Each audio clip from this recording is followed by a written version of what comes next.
Tirur civil സ്റ്റേഷന്റെ പുറകിൽ മൃതദേഹം കത്തിക്കരിഞ്ഞ നിലയിൽ കണ്ടെത്തിയിരിക്കുന്നു. പുരുഷന്റെ മൃതദേഹം ശുചീകരണ തൊഴിലാളികളാണ് കണ്ടത്. അരുൺ അമൃതനാഥ് വിവരങ്ങളുമായി ചേരുന്നുണ്ട്. അരുൺ, എപ്പോഴാണ്, എങ്ങനെ, എന്തവസ്ഥയിലാണ് മൃതദേഹം കണ്ടെത്തിയിരിക്കുന്നത്? പ്രാഥമികമായി ലഭിക്കുന്ന വിവരങ്ങൾ എന്താണ്?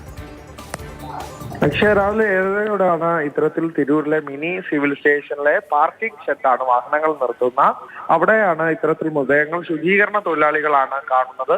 പിന്നാലെ തന്നെ പോലീസിനെ വിവരം അറിയിച്ചു. പോലീസ് സ്ഥലത്തെത്തി പരിശോധന നടത്തി വരികയാണ്. അധികം ആൾപെരുമാറ്റമൊന്നും ഇല്ലാത്ത മേഖല തന്നെയാണ്. അപ്പോൾ ഒരുപാട് സംശയങ്ങളും ചോദ്യങ്ങളും ഒക്കെ തന്നെ ബാക്കിയാണ്. അതിന് ഉത്തരം കണ്ടെത്തേണ്ടതുണ്ട്. അതിൽ പ്രധാനം ഫോറൻസിക് പരിശോധനയാണ്.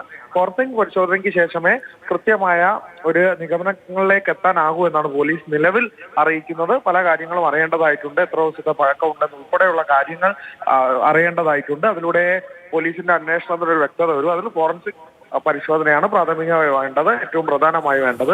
അതിലേക്കാണ് എന്തായാലും പോലീസ് ഇപ്പോൾ കടക്കുന്നത് എന്നുള്ളത് തന്നെയാണ്. എന്തായാലും ദുരൂഹ സാഹചര്യത്തിൽ ഒരു മൃതദേഹം കത്തിക്കരിഞ്ഞ നിലയിൽ കണ്ടെത്തുന്നു എന്നുള്ളതാണ് തിരൂർ മിനി സ്റ്റേഷൻ സമയം. അക്ഷയ.